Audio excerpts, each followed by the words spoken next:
Today, the Prime Minister Boris Johnson goes to the Queen to seek the dissolvement of Parliament so that the general election is official. That will inevitably be granted, but I'm sure she'll be a little miffed that it was only 2 years ago since her last one, and only a few weeks since her recent Queen's speech. According to Joe Swinson, this election could be a moment for seismic change, with a new type, a different type of politics emerging from the ashes of it.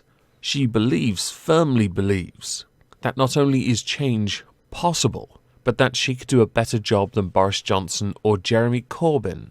As a response to this, a Conservative spokesman said that the Liberal Democrats risk putting Jeremy Corbyn into Downing Street. I would argue, actually, they're going to take seats from them. How many, I'm not sure. But it is possible they could get enough seats to become the third party, taking over from the SNP again, but that is unlikely at this present time. During Jeremy Corbyn's speech, he accused the Prime Minister of trying to hijack Brexit to sell out the NHS, with him pledging to get Brexit sorted within 6 months, which I sorely doubt. His own indecisiveness being the very evidence against him, since his party, Keir Starmer no less, said they would negotiate a new deal and then have a new referendum with that deal, no deal, and the option of remain. Although now that I have now said no deal, it is likely it will not be an option. Can't trust the people to make their own decision after all, can we? We may as well have deal or remain, because that's what you need, because it's totally binary for the people when it isn't for you, idiots.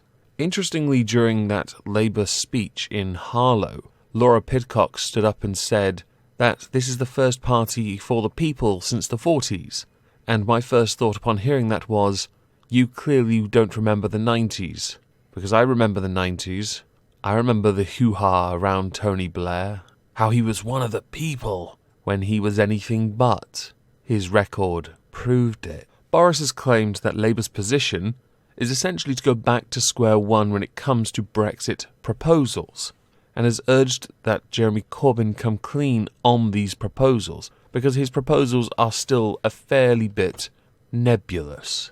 Nicola Sturgeon, in her initial campaign speech, has said that the focus should be on Europe, telling voters that a vote for her party is a vote to escape from Brexit. Political parties are now ramping up their campaigns ahead of the official start, which has happened. It started at midnight today. Joe Swinson said that our country needs to be more ambitious right now, and we are rising to that challenge. It is not about the red team or the blue team, because on this issue they merged into one. Both Labour and the Conservatives want to negotiate and deliver Brexit.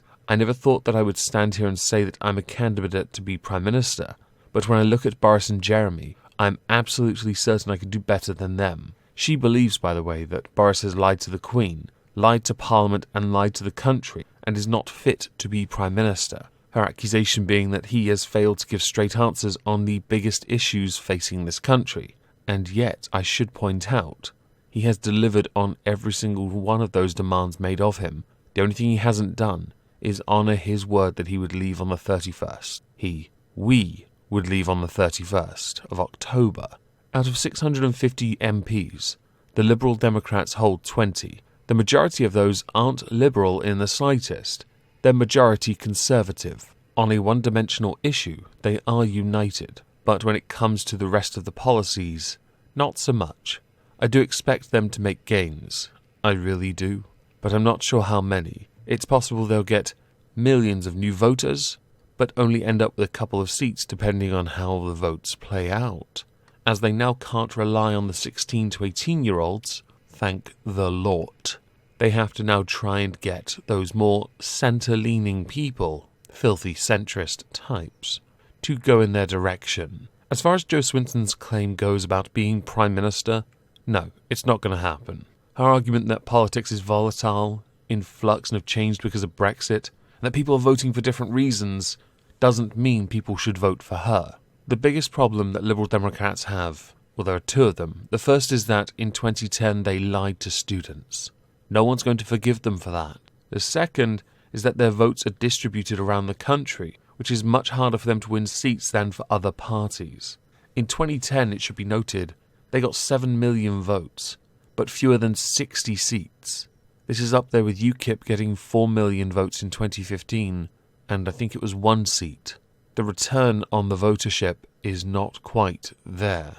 I do not believe she'll be Prime Minister. Possibly in a coalition if she has to bend, but not as Prime Minister, more deputy. But I don't see it happening. It's more likely that the SNP would work with Labour than her.